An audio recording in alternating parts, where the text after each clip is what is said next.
नमस्कार दोस्तों, पंत पड़ाव में आपका स्वागत है। आज कहानियों का सफ़रनामा में आपके लिए लेकर आई हूँ सुश्री मनु भंडारी जी की लिखी कहानी सज़ा। तो चलिए शुरू करते हैं।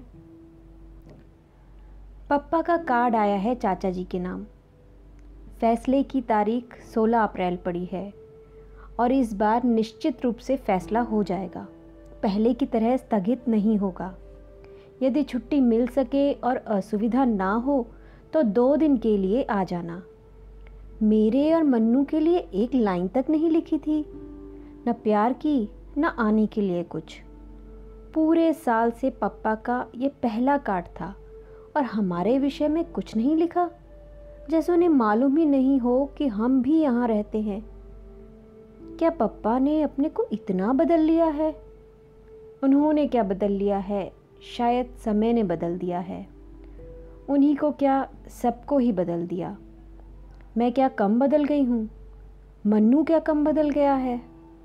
पता नहीं अम्मा क्या हालत में होगी। ओह, इन 5 सालों में क्या कुछ नहीं हो गया। 16 अप्रैल, आज से 5 दिन बाद मैं जाऊंगी, ज़रूर जाऊंगी और मन्नू को लेकर ही जाऊंगी। कांत मामा ने तो हर सुनवाई के बाद यही लिखा है कि इस बार फैसला पक्ष में होगा। हे भगवान, ऐसा ही हो, पर रह रह के मन कांप जाता है। पहली बार भी तो सब यही कहते थे। तब मैं एकदम नासमझ नहीं थी, फिर भी ज़्यादा नहीं समझती थी। पप्पा और अम्मा तो हमेशा मुझे बच्ची ही समझते थे, इसीलिए शायद बड़ी ही नहीं हो पाती थी। इधर एकदम कितनी बड़ी हो गई हूँ। कानून की बातें समझने लगी हूँ। 7 आदमियों का दोनों समय का खाना बना लेती हूँ। खाना ही नहीं, घर का सारा काम तो करने लगी हूँ। मेरे साथ स्कूल में जो लड़कियाँ पढ़ती थीं, उनसे कोई करवा के तो देखे कोई काम। पर वे क्यों करें ये सब काम? भगवान उन्हें ऐसे बुरे दिन ना दिखाए। क्या पापा सचमुच छूट जाएंगे? पिछली बार जब फैसला हुआ था तब दादा दादी चाचा सब आ गए थे। सब लोग कचहरी गए पर हमें नहीं ले गए। मन्नू को छोड़ जाते, वो सचमुच बच्चा था, पर मैं तो बड़ी हो गई थी। 9वीं का इम्तिहान दे कर चुकी थी। मुझे पापा के केस की सारी बातें पता थी, फिर भी मुझे नहीं ले गए थे। मैं और मन्नू सांस रोककर सबके लौटने की प्रतीक्षा कर रहे थे। मैं खुद बहुत घबरा रही थी, पर मन्नू को बार बार समझाती रही थी। और कोई चाहे मुझे बड़ा ना समझता, पर वह तो समझता था। 12 बजे दादी और अम्मा ने रोते रोते घर में प्रवेश किया। बाबा कुर्सी पर बैठकर हथेलियों में मुंह छुपाकर फूट फूट कर रोने लगे। हे भगवान, तेरे राज में इतना अंधेर, मेरे निर्दोष बेटे को 2 साल की सज़ा। सबको रोते देखकर हम दोनों भी खूब रोए। पप्पा को घर नहीं आने दिया, वहीं से जेल ले गए। 2 दिन मैं स्कूल नहीं गई। जब गई तो मेरी सहेलियां हमदर्दी दिखाने लगीं, पर वह हमदर्दी बिल्कुल नहीं थी। हमदर्दी क्या ऐसे कहकर दिखाई जाती है? हाय हाय, बेचारी के पिताजी को जेल हो गई। आपस में दबी दबी जुबान पे बातें करती। इतने बड़े लोग भी चोरी करते हैं, तभी तो ठाठ थे आशा जी के। मेरा जी हो आता चीख चीख कर सबसे कहूँ कि पप्पा ने कुछ नहीं किया है, बस इस समय उनके ग्रह बिगड़े हुए हैं। ग्रह जब बिगड़ जाते हैं तब क्या नहीं हो जाता। रामचंद्र जी ने कौन चोरी की थी, फिर भी 14 साल का वनवास काटा था या नहीं? पांडवों ने क्या किया था, फिर भी अज्ञातवास किया था या नहीं? तब जब ग्रह बिगड़ते हैं तो राजा को भी सब कुछ भोगना पड़ता है। इतनी सी बात ये लोग क्यों नहीं समझती? अम्मा ने मुझे समझाया कि अभी हमारे बुरे दिन हैं, जो भी आए चुपचाप सहन करो। और मैं समझ गई। तभी तो उन लोगों से कुछ नहीं कहती थी, पर उनको कभी समझ नहीं आया। शायद बुरे दिनों में ही समझ पड़ती है। खैर, तब कांत मामा आ गए। वह इंग्लैंड से जैसे ही लौटे सीधे घर आ गए थे। कितना बिगड़े थे बाबा और चाचा जी पर कि यह सब कैसे हो गया। आज के ज़माने में तो गुनहगार अपने को साफ बचा कर ले जाते हैं, लाखों हजम करके मूंछों पर ताव दिए घूमते हैं, फाइलें की फाइलें गायब करवा देते हैं, और एक ये है कि बिना गड़बड़ किए जेल भोग रहे हैं।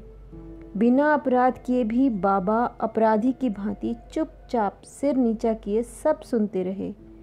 वह बेचारे कानून के छक्के पंजे क्या जाने। जब नहीं सुना जाता तो रो पड़ते।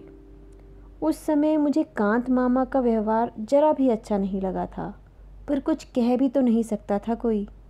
वह हाई कोर्ट की अपील मंजूर कराने के लिए भाग दौड़ कर रहे थे।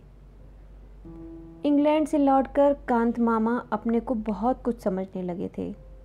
वह शायद बहुत कुछ होकर ही आए थे। उन्होंने सचमुच अपील मंजूर करवा दी। 25 दिनों बाद पप्पा छूट कर आए। मैं सोच रही थी उनके आते ही मैं और मन्नू उनके गले से लिपट जाएंगे। पप्पा कितना प्यार करेंगे हमें। 25 दिनों से घर में मनहूसियत छाई हुई थी, वह दूर हो जाएगी। हमारे अच्छे दिन लौट आएंगे। सब लोगों के आ जाने से और पप्पा के चले जाने से हमें तो कोई पूछता ही नहीं था। पहले घर में हम ही हम थे। खाना बनाया जाता तो हमारी इच्छा से, कहीं बाहर जाते तो हमारी इच्छा से। एकाएक जैसे हम कुछ नहीं रहे। मैं फिर भी कुछ समझती थी, पर मन्नू कुछ नहीं समझता था। वह किसी भी चीज़ की जिद कर बैठता। मैं उसे समझाती, भैया अभी हमारे बुरे दिन आए हुए हैं, किसी भी चीज़ की जिद नहीं करते। पर वह ग्रह व्रह कुछ नहीं मानता और रो ही चला जाता। सोचा था अब हमारे आंसू पोंछने वाले और हमारी हर जिद पूरी करने वाले पप्पा आ जाएंगे तो हमारे सारे दुख दूर हो जाएंगे, पर वैसा कुछ नहीं हुआ। पप्पा मामा के साथ तांगे पर आए थे। सभी दरवाजे पर खड़े थे। पप्पा उतरे। बात करना तो दूर, बिना किसी की ओर देखे चुपचाप नीची नज़र किए वह ऊपर चले गए। सब लोग सकते में आ गए। कैसे हो गए हैं पप्पा? किसी की हिम्मत ही नहीं हुई कि ऊपर जाए। आखिर दादी ने अम्मा को भेजा। अम्मा थोड़ी ही देर में लौट आई। दरवाज़ा ही नहीं खोलते।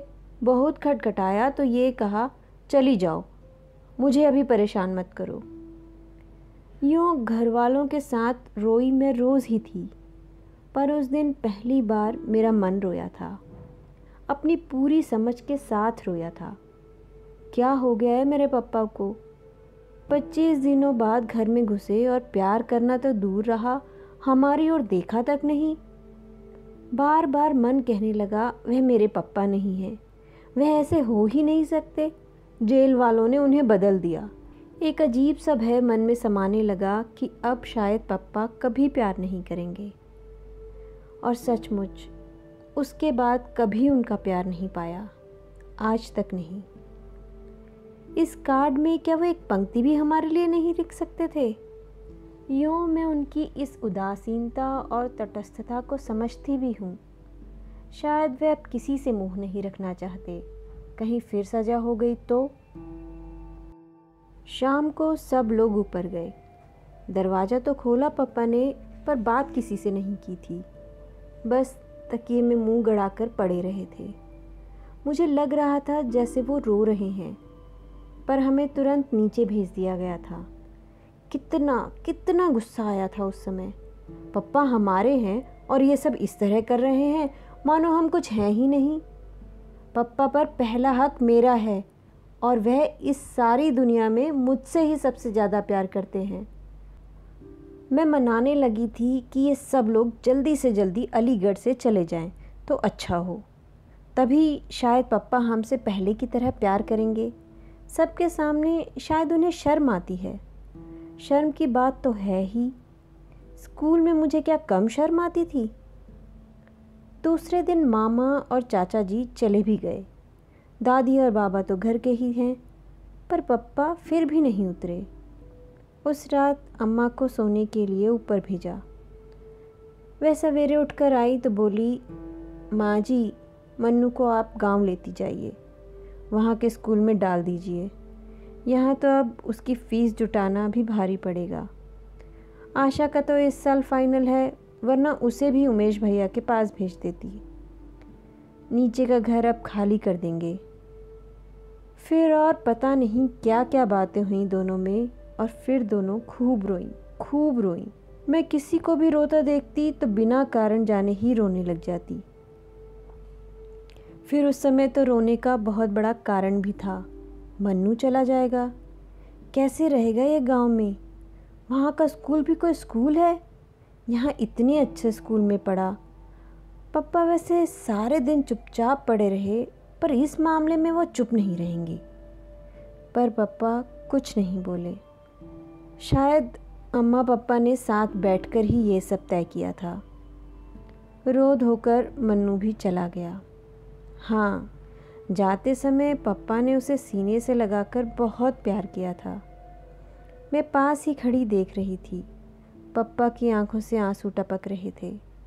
मेरा बड़ा मन कर रहा था कि मैं आंसू पोंछ दूं, उनके दुख को दूर करने के लिए नहीं, पप्पा का प्यार पाने के लिए।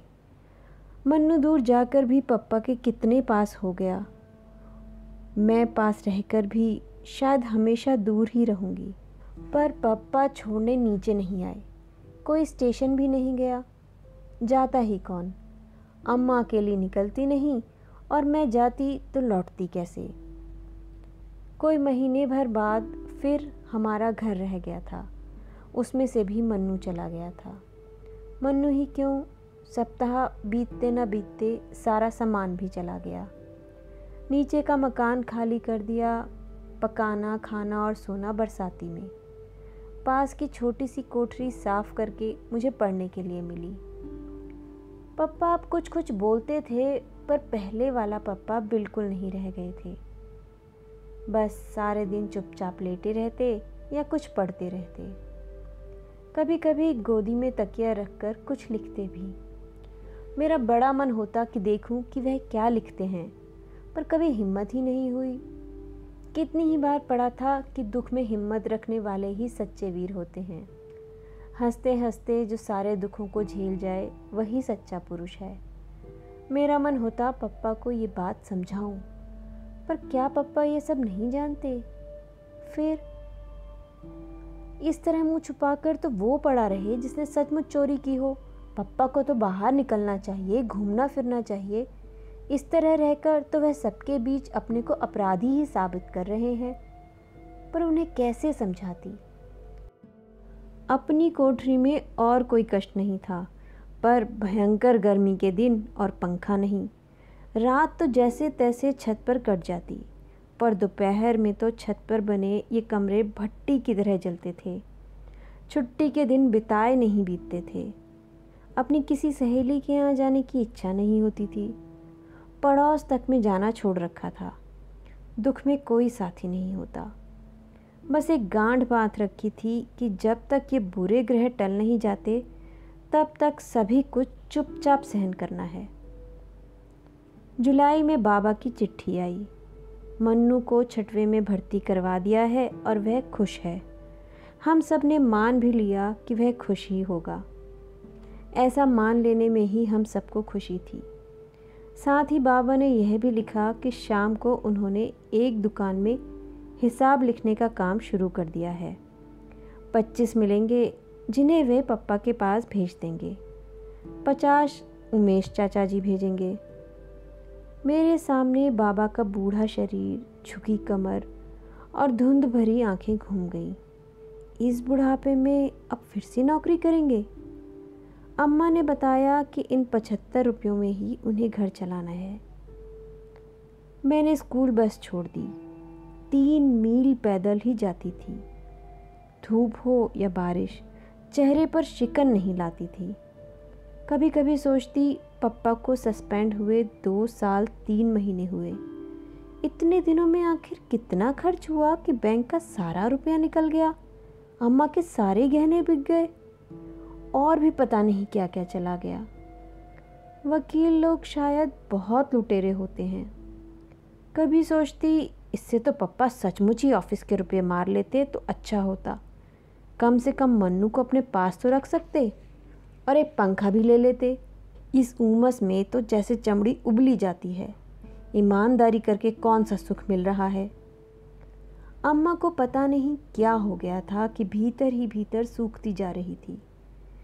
कहाँ तो कुछ नहीं करती थी और कहाँ अब सारा काम हाथ से करने लगी है।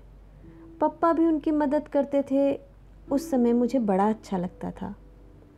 उन दिनों अम्मा बहुत चिड़चिड़ी हो गई थी। एक दिन उन्होंने मुझे ज़रा सी बात पर पीट दिया। अपनी याद में शायद पहली बार मार खाई थी, और वह भी इस उम्र में। शरीर से ज़्यादा मन आहत हुआ। चोट से ज़्यादा इस बात का दुख था कि पप्पा बैठे रहते रहे पर कुछ कहा नहीं। ना अम्मा को मना किया, ना मुझे ही प्यार किया। अपनी कोठरी में बैठकर घंटों रोई थी। हे भगवान, सब दुख दो पर मेरे पप्पा को पहले जैसा कर दो। वे पहले की तरह ही सब काम करेंगे तो मैं सब कुछ सह लूँगी। सुनवाई की तारीख ही 6 महीने बाद पड़ी थी। कांत मामा ने कोशिश तो बहुत की थी कि जल्दी जल्दी सारी सुनवाई हो जाए और फैसला हो जाए, पर कानून कांत मामा की इच्छा से नहीं, अपनी रफ्तार से चलता है। वकीलों का सारा खर्च मामा ही कर रहे थे। ज़रूर मामी से छुपा कर रहे होंगे, वरना वह तो एक पैसा भी खर्च करने ना दे। पहली सुनवाई बहुत अच्छी हुई थी।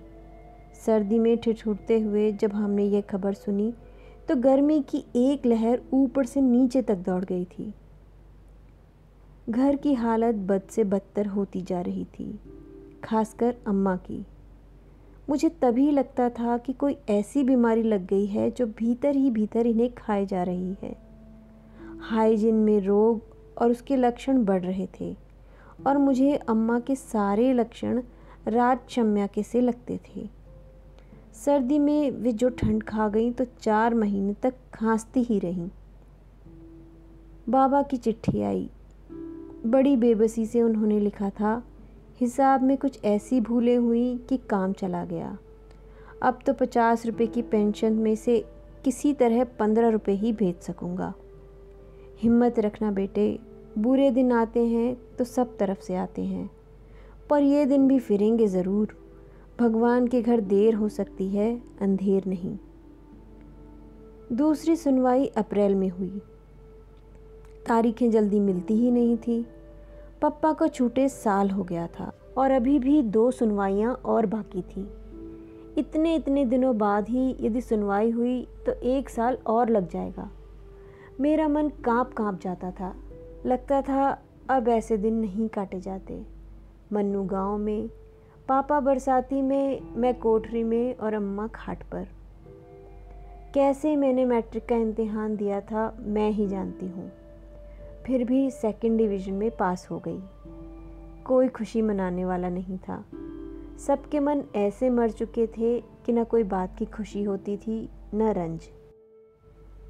जुलाई में नई समस्या आई। गांव में तो केवल मिडिल स्कूल ही था। मन्नू का अब क्या हो, मेरा अब क्या हो। यहाँ कॉलेज में जाने का तो प्रश्न ही नहीं उठता था। मैं जानती थी कि बच्चों का पढ़ना तो दूर, 65 रुपये में साथ रहकर खिलाना भी मुश्किल था। बाबा ने मन्नू को सीधे उमेश चाचा के पास भेज दिया और खबर कर दी। यहाँ की स्थिति वे जानते थे। पप्पा वह पत्र पढ़कर सिहर उठे। अम्मा बहुत रोई।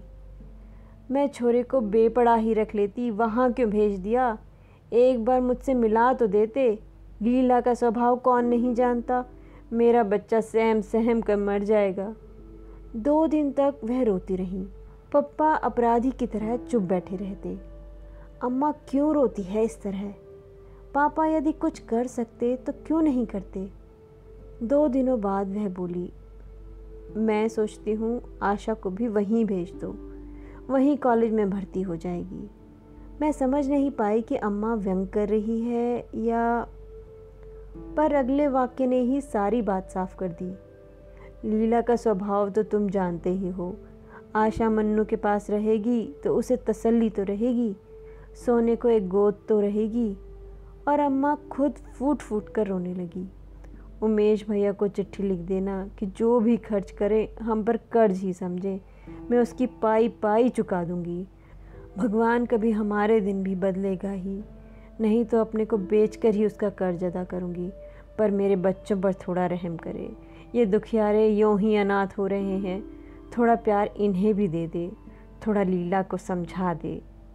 कांत मामा अपने ही किसी काम से दिल्ली आए थे।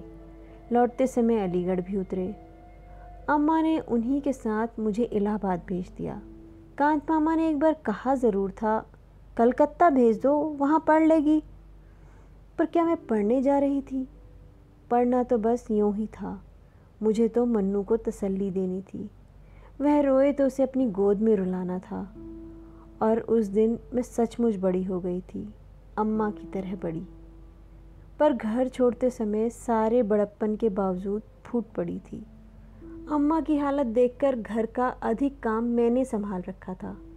अब क्या होगा? इस हालत में अम्मा कैसे सब काम करेगी? रोज़ रोज़ के बुखार ने उन्हें हड्डियों की गठरी बना दिया था। पर अम्मा को तसल्ली देने वाले पप्पा हैं। रोने के लिए पप्पा की गोदी है। मन्नू तो वहाँ अकेला है। अभी मेरी सबसे ज़्यादा ज़रूरत मन्नू को ही है। रास्ते में कांत मामा ने मुझसे पूछा था, शारदा को रोज़ बुखार रहता है, किसी डॉक्टर को दिखाया या नहीं? नहीं। और मुझे रोना आ गया। रोते नहीं बेटे, अब बहुत जल्दी ही सब ठीक हो जाएगा। पप्पा ने तो कई बार कहा कि दिखा दो, पर अम्मा मानती ही नहीं। कहती है डॉक्टर झूठ मूठ को वहम डाल देते हैं। मामा चुप हो गए थे। मामा क्या समझते नहीं? अम्मा इसलिए नहीं दिखाती कि डॉक्टर की दवाई का खर्चा कहाँ से आएगा। वे लोग तो टॉनिक और दूध फल बता देंगे, आराम करने और खुश रहने को कह देंगे। बोलो, यह सब हो सकेगा 65 रुपये में? मुझसे पूछो, इन दिनों मैंने हिसाब चलाया है, एक एक चीज़ गिना सकती थी। पर उनसे क्या कहती? वकीलों का सारा खर्च तो वे ही कर रहे हैं, और वकीलों पर कितना खर्च होता है क्या मैं जानती नहीं? मन्नू मुझे देखकर ही चिमट पड़ा था और रो दिया था। मुझे भी रोना आ गया था। चाची ने कुछ कहा ज़रूर था, पर अपने ही रोने में हमने सुना नहीं। मन्नू को गले लगाकर मुझे कैसा लगा था मैं बता नहीं सकती। इतना ज़रूर लगा कि उसे सचमुच किसी गोदी की ज़रूरत थी, किसी सहारे की। मैं चाची से बातें कर रही थी। उन्हें मेरा आना अच्छा नहीं लगा, ये साफ था, पर मैं ही कौन अपनी इच्छा से आई हूँ। मन्नू का रंग काफ़ी सांवला पड़ गया था, चेहरा सूखकर मुरझा गया था और आंखें बड़ी सहमी सहमी सी लग रही थीं। लगा बहुत डर कर दब कर रहता है शायद यहाँ। घर में तो कितना उधम मचाता था। इतना सा बच्चा, कैसे उसने अपने को इतना बदला होगा, दबाया होगा। देखा, उसका काम था साल भर के बिट्टू को खिलाना। सारा दिन ही उसे गोदी में टांगे टांगे फिरता। कब तो पढ़ता होगा और कब होमवर्क करता होगा। रात को जब वह सोने मेरे पास आया तो धीरे से बोला, दीदी कल मुझे बुढ़िया के बाल खिलाना। टुल्लू और पम्मी रोज़ खाते हैं। चाची उन्हें पैसे देती है और कहती है छुप कर खाया करो, पर वे सामने ही खाते हैं। एक दिन टुल्लू मुझे चिढ़ा कर खा रहा था, मैंने उसके बाल छीन लिए। उसने चाची से शिकायत कर दी। चाची ने मुझे बहुत मारा। चाची बहुत ज़ोर से मारती है।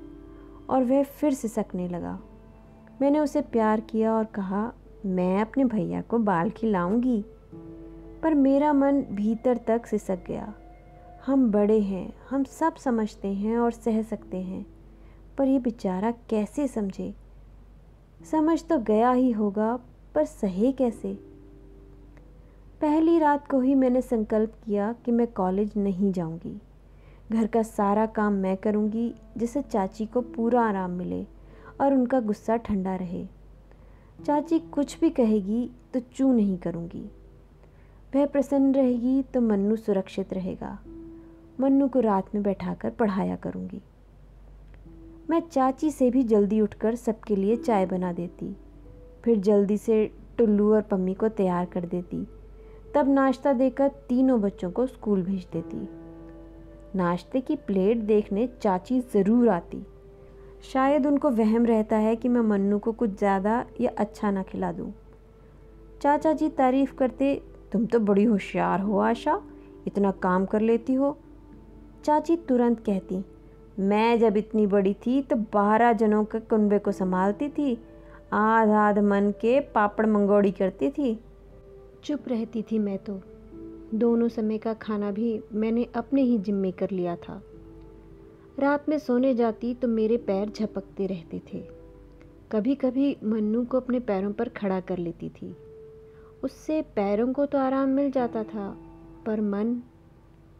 अम्मा कभी कभी गांव में काम करवाती थी तो पप्पा डांटते थे, मैं अपनी आशा को डॉक्टर बनाऊंगा, विदेश भेजूंगा, यह भटियार खाना बनवाकर क्या मुझे अपनी बेटी की ज़िंदगी खराब करनी है। यही वाक्य हवाओं में तैरता कमरे में घूमता रहता, गूंजता रहता। धीरे धीरे आदत पड़ गई तो पैरों का दर्द बंद हो गया और मन भी सुन्न होता चला गया। मैंने अम्मा को नहीं लिखा कि मैं कॉलेज में भर्ती नहीं हुई हूँ। लिखने के लिए चाचा जी मुझे 4 पोस्ट कार्ड देते थे और बताया था कि हर महीने 4 कार्ड मिलेंगे। उनमें मैं अपने कुशल समाचार भेज देती थी। बस रात दिन काम कर कर के मैं चाची के क्रोध को संभाले रहती। आराम पाकर मुझ पर वह कुछ कुछ प्रसन्न भी हो गई थी, पर उनका हाथ जब तब उठ जाया करता था, अपने बच्चों पर भी, मन्नू पर भी। उनके बच्चे आदी थे, सो मार खाकर भी हंसते और भाग जाते। फिर वे मार खाते थे तो प्यार भी पाते थे, पर मन्नू सहम जाता था, भीतर ही भीतर सिसकता। बड़ी करुण नज़रों से वे मुझे देखता, पर भीतर से कटकर भी मैं ऐसे अवसरों पर कुछ नहीं बोलती। सोचती यूं मार खा खा कर या तो मन्नू बहुत ढीठ हो जाएगा या जड़। पप्पा और मम्मा तो कभी हाथ भी नहीं लगाते थे हमारे। अकेले में मैं उससे प्यार कर लेती, समझाती, थोड़े दिनों की बात और है भैया, फिर हम अपने घर चलेंगे, अम्मा और पापा के पास, बस। पता नहीं वो समझता भी था या नहीं, पर मेरा मन सबसे ज़्यादा दुखी होता था जब चाची गुस्से से कहती, ऑफिस के 20,000 गायब करके गाड़ दिए और हमारा खून चूस रहे हैं, ये हमारे बड़े हैं, लानत है ऐसे बड़प्पन पर। मैं सोचती, क्या सचमुच चाचा जी यही सोचते हैं कि पापा ने रुपए मारे हैं? यदि आज उनके पास पैसा होता तो क्या हमें यूं छोड़ देते और अपने सारे पिछले दिन आंखों के आगे घूम जाते? कितना प्यार करते थे पापा, कितना। मैं चाहे कुछ भी लिखूं, पर क्या वे जानते नहीं कि हम पर क्या गुजर रही है? 31 तारीख को चाचा जी ने चाची के हाथ में तनख्वाह रखी तो चाची ने कहा, अब भाई साहब को लिख दो कि 50 रुपये नहीं भेज सकेंगे, इस महंगाई के ज़माने में 2 को पालना ही भारी पड़ रहा है, फिर हमारे भी तो बच्चे हैं, कौन यहाँ खान गड़ी है। बात ठीक थी, पर मेरा मन कांप गया। चाचा जी रुपए नहीं भेजेंगे तो क्या होगा? 15 रुपये महीने में क्या होगा? इतना तो कमरे का किराया ही चला जाता है। रोती हुई अम्मा और बिसूरते हुए पप्पा मुझे सारी रात दिखाई दिए। मैं भी उनके साथ बहुत रोई। अम्मा का कोई पत्र नहीं आया बहुत दिनों तक। उठते बैठते एक ही चिंता थी मुझे, अम्मा ने पैसों की क्या व्यवस्था की होगी। कांत मामा का भी कोई पत्र नहीं आया, पता नहीं क्या हाल है उधर का। पूरा अगस्त बीत आया, मैं अपने 4 कार्ड डाल चुकी, पर कोई जवाब नहीं आया। क्या हो गया है अम्मा को, लिखती क्यों नहीं? सितंबर में कांत मामा का पत्र आया। शारदा की तबीयत खराब थी, सो उसे यहाँ ले आया। यहाँ उसका इलाज चल रहा है। दिनेश जी ने कमरा बदल लिया है। उनका पता है, किस्मत के अलावा क्या कहूँ कि तारीख जल्दी नहीं मिलती। 3 तारीख इस महीने के आखिर में पड़ी है। सुनवाई पर जाऊँगा। तुम घबराना मत, भगवान सब ठीक करेंगे। गर्मियों तक कुछ न कुछ अवश्य हो जाएगा। तो पापा अकेले रह गए। अम्मा पापा की गोद भी छिन गई जिसमें वो रो सकते थे। पापा का पता अलीगढ़ की गली गली मुझे मालूम थी। यह तो मज़दूरों की बस्ती है। अंधेरी सीलन भरी गलियां, पास बहते नाले। पापा का खाना कौन बनाता होगा? उन्होंने तो कभी ऐसे काम नहीं किए। कभी अंगीठी भी जलाते तो अम्मा मना कर देती थी। तब वह यही कहते, शारदा कौन जाने इस बार छूट भी जाऊंगा, सज़ा हो गई तो पता नहीं क्या क्या करना पड़ेगा। अम्मा बीच में ही डांट देती, ऐसी बात क्यों मुंह से निकालते हो, भगवान के घर देर हो सकती है, अंधेर नहीं। यह वाक्य अम्मा ने बाबा से सीखा था और मंत्र की तरह गांठ बांध लिया था। और मैं भगवान से यही मनाया करती कि हे भगवान, उन्हें सजा न हो, पप्पा की तपस्या का फल उन्हें मिले। जो कुछ वह सह रहे हैं वह तपस्या से कम है। सीलन भरी अंधेरी कोठरी में सबसे मुंह छिपा के रहना, बच्चे कहीं, पत्नी कहीं, अब तो रहम करना, अब उन्हें सजा मत देना। मार्च में चौथी सुनवाई भी हो गई। कांत मामा की चिट्ठी आई कि फैसला पक्ष में ही होगा। केस की पैरवी बहुत अच्छे ढंग से हुई है, बस फैसले की तारीख पड़ जाए जल्दी से।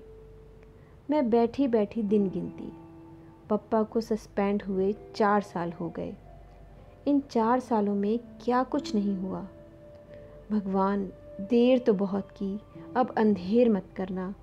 यूं यह देर भी अंधेर से कम नहीं, पर और अंधेर मत करना। मन्नू और टिल्लू अपना अपना रिजल्ट लेकर आए। टिल्लू सब विषयों में पास था और मन्नू एक विषय में फेल होकर प्रमोट हुआ था। चाचा जी ने टुल्लू को प्यार किया। मन्नू पास खड़ा आंसू भरी आंखों से टुकुर टुकुर ताकता रहा। चाची ने कहा, फेल हो गए ना, पढ़ने लिखने में मन लगाओ मन्नू साहब, तब टुल्लू की तरह पास होगे। सारा दिन बैठे बैठे टसुए बहाने से पास नहीं हुआ जाता। आँख के आंसू गाल पर ढुलक गए। कमीज़ की बाह से उन्हें पोंछता हुआ वह भीतर जाने लगा तो टुल्लू उसे चिढ़ाने लगा, फेलू राम, फेलू राम। उस दिन पहली बार मेरे लिए अपने पर बस रखना बहुत कठिन हो गया था। मन हुआ कह दूं, उसे पढ़ने के लिए समय ही कहाँ मिलता है, सारा दिन तो बिट्टू को खिलाता है, 25 चक्कर बाजार के करता है। पर चुप। जाते जाते मन्नू ने एक बार चिढ़ाते हुए टुल्लू की ओर ज़रूर जलती आंखों से देखा था। लगा उठाकर एक हाथ मार देगा, पर न वह लौटा न कुछ बोला ही। कैसा हो गया है मन्नू इतना सहनशील। चुपचाप सहने का उपदेश उसे मैं ही दिया करती थी, पर अब वह यूं सहता जाता है तो सबसे ज़्यादा कष्ट मुझे ही होता है। पर कोई उपाय भी तो नहीं था। मन्नू की छुट्टियां हो गईं। सोचती थी कि शायद कांत मामा या अम्मा का कोई पत्र आएगा कि तुम लोग आ जाओ, पर किसी ने कुछ नहीं लिखा। पापा तो कभी कुछ लिखते ही नहीं। अम्मा कभी कभी 2 लाइनें लिख देती, मैं धीरे धीरे ठीक हो रही हूँ, तुम चिंता मत करना, लीला को आशीर्वाद, बच्चों को प्यार, चाची की मदद करना, तंग मत करना। मुझे हर बार लगता कितनी झूठी चिट्ठी लिखती है अम्मा। पर धीरज की अवधि खिंचते खिंचते 1 साल तक पहुंच गई। पिछले मार्च में सुनवाई हुई थी और अब इस साल का अप्रैल है। अब तो मुझे लगने लगा था जैसे ज़िंदगी भर हमें इसी तरह रहना है, बस इसी तरह। अब मैं कभी कॉलेज में पढ़ने नहीं जाऊंगी। मन्नू हर साल एक विषय में फेल होकर जैसे तैसे प्रमोट हुआ करेगा। अम्मा शायद हमेशा बीमार रहकर मामा के यहाँ इलाज कराती रहेगी। पप्पा वैसे ही सीलन भरी बदबूदार कोठरी में अपना खाना आप पकाया करेंगे। और तभी आज पापा की यह चिट्ठी आई, उनके हाथ की लिखी पहली चिट्ठी। मैंने 1000 बार उसे देखा, पढ़ा, छुआ, जैसे उस कार्ड को छूकर पापा की हालत का ज्ञान हो जाएगा। पापा ने हमें बुलाया नहीं, कहने से चाचा जी ले जाएंगे, पर इस बार जाएंगे ज़रूर, चाहे कुछ हो जाए। कांत मामा को लिखूं, वे लेते ही जाएंगे। कल सवेरे 10 बजे फैसला है। हम दोनों कांत मामा के साथ आ गए। धर्मशाला छोड़कर मामा पापा को लेने चले गए। पूरी उम्मीद थी कि इस बार अम्मा ज़रूर आएंगी, पर वे नहीं आईं। मामा ने इतना ही कहा कि उसकी हालत लाने जैसी नहीं थी। फैसला हो जाए तो तुम लोग वहीं चलना। पता नहीं अम्मा किस हाल में है। मन बार बार कांप उठता है। मामा कुछ छुपा रहे हैं। मैंने भी अम्मा से कितना कुछ छुपा रखा है। आज कौन किसके बारे में सही जानता है। दूसरे को हल्का रखने के लिए सब अपने अपने दुख से भारी हो रहे हैं। पप्पा आए तो मैं और मन्नू उनसे लिपट गए। शायद पप्पा को भी हम लोग ऐसे ही लगे होंगे। कितने कितने आंसू बह गए हम तीनों के। कांत मामा भी रो पड़े। शाम को दादी बाबा भी आ गए थे। रात में मन्नू दादी से पूछ रहा था, दादी अब तो हम पप्पा के पास ही रहेंगे ना? तुम इतनी पूजा करती हो, अपने भगवान से कहो कि हमारे पप्पा को छोड़ दे। हाँ बेटा, अब तू पप्पा के पास ही रहेगा। रात दिन भगवान से यही तो कहती हूँ। चाची के पास तो मैं अब कभी नहीं जाऊँगा। टिल्लू अपने को समझता क्या है? मैं अपने पप्पा के पास रहूँ और फिर आ जाए। हर एक चीज़ में पछाड़ सकता हूँ, पढ़ने में, कुश्ती में भी। पहले फर्स्ट भी आया हूँ एक बार क्लास में। क्यों दीदी, आया था ना? मेरी आंखें भीग आईं। कितने दिनों बाद मन्नू को उसके असली रूप में देख रही हूँ। टुल्लू ने उसे चिढ़ाया था तो इसने कुछ नहीं कहा था, चुपचाप भीतर बैठकर रोया था। शायद जानता था कि टिल्लू को कुछ भी कहने का अर्थ है चाची की मार। पर मुझे कितना बुरा लगा था उस दिन। कहाँ चली गई मन्नू की बाल सुलभ ईर्ष्या और प्रतिस्पर्धा की भावना? क्या इतनी सी उम्र में हम लोग सब कुछ सहने के लिए ही बने हैं?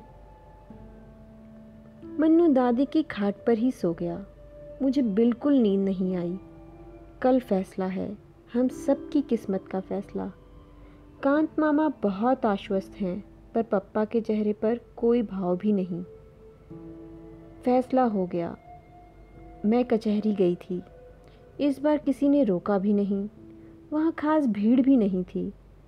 पप्पा में भला घर वालों के सिवा किससे दिलचस्पी हो सकती थी? पप्पा कटहरे में खड़े थे। हम कुर्सियों पर बैठे थे, जज साहब के आने की प्रतीक्षा कर रहे थे। जज साहब आए तो बाबा ने आंखें मूंद ली। दादी का सर नीचा था। वह ज़रूर मन ही मन प्रार्थना कर रही होंगी। मैं मन्नू का हाथ कसकर दबाए बैठी थी और मुझे लग रहा था कि अब और देरी होगी तो मेरी सांस भी घुट जाएगी। कानूनी भाषा में जज साहब ने क्या क्या कहा मुझे कुछ समझ में नहीं आया, पर आखिरी वाक्य समझ में आ गया। मुल्जिम को रिहा किया जाता है।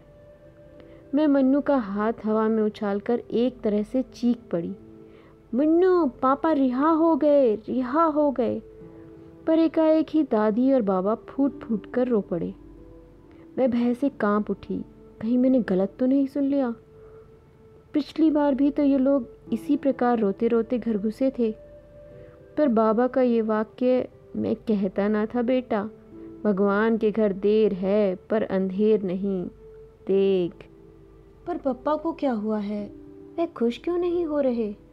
उनका भावहीन चेहरा, गड्ढे में धसी हुई निस्तेज निर्जीव आंखों में से खुशी की चमक क्यों नहीं आ रही? वह ऐसी पथराई आंखों से बाबा को देख रहे हैं मानो उन्हें बाबा की बात ही समझ में नहीं आ रही हो। मैं दौड़कर पापा से चिमट गई। पापा, आप बरी हो गए, सुनते हैं? आपको सज़ा नहीं हुई, सज़ा नहीं हुई है आपको।